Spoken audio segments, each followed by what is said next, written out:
Tonight, a second white supremacist rally in under a week has sparked growing concern among Ontario's political leaders and residents. You are watching Muslim News Canada on Muslim Network TV. Assalamu alaikum, I am Ahmed Ramadan. Ontario Premier Doug Ford is welcoming the decision by the U.S. Immigration and Customs Enforcement to procure 20 armored vehicles from a Canadian company. Documents show ICE has entered into an agreement worth $10 million with Brampton-based Roshel for its multi-purpose vehicles built to withstand bullets and blasts. Officials say Roshel is the only manufacturer capable of delivering the order within 30 days. The purchase comes as ICE faces mounting criticism over human rights abuses tied to the mass deportation agenda of immigrants and refugees in the U.S. The timing of the procurement is also surprising for many, as Trump has been focusing largely on America First policy while pulling jobs from Canada's manufacturing sector. Hamilton residents are shocked after a white supremacist group marched through Gore Park Saturday night, an incident officials are describing as horrifying. About a dozen men dressed in black gathered downtown, holding hate symbols and shouting through megaphones before quickly dispersing. The Hamilton Anti-Racism Resource Center says the group appeared to be promoting ethnic violence and issued an immediate public warning. Researchers say the tactics mirror those used by Nationalist 13, a notorious Hamilton extremist organization.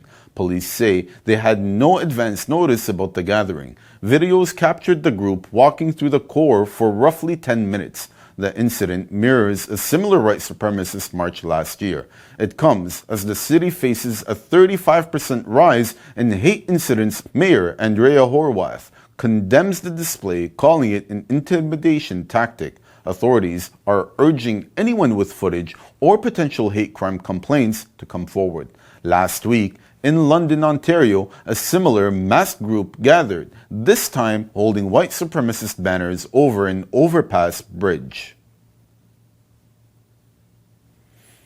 A Muslim athlete in Winnipeg, Manitoba, is calling for better inclusion in community sports, saying many young Muslim women feel unwelcome on local teams. Youth leader Samira Jahmoon says modest attire requirements are still dismissed by some coaches, pushing girls out of sports altogether.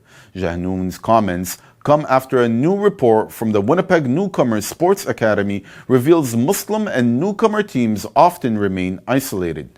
Muslim athletes get a little integration across community programs. Founder Carolyn Toronto says the limited representation stems from lack of environments where Muslim athletes feel comfortable.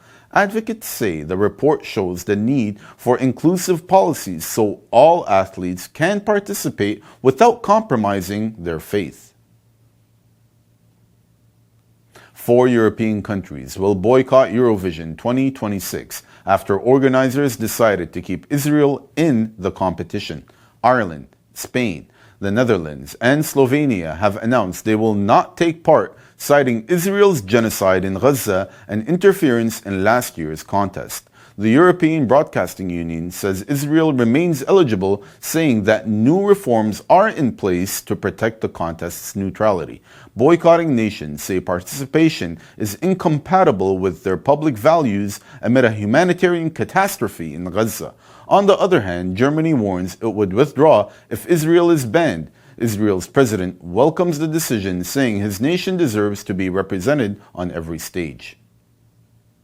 Thank you for watching Muslim News Canada. We are a community channel dedicated to bringing you stories you can trust. Please like, share, and subscribe to our content. You can also comment to let us know what you think of our coverage. You can donate now by visiting muslimnetwork.tv/donate. For more content, keep watching Muslim Network TV. Salam.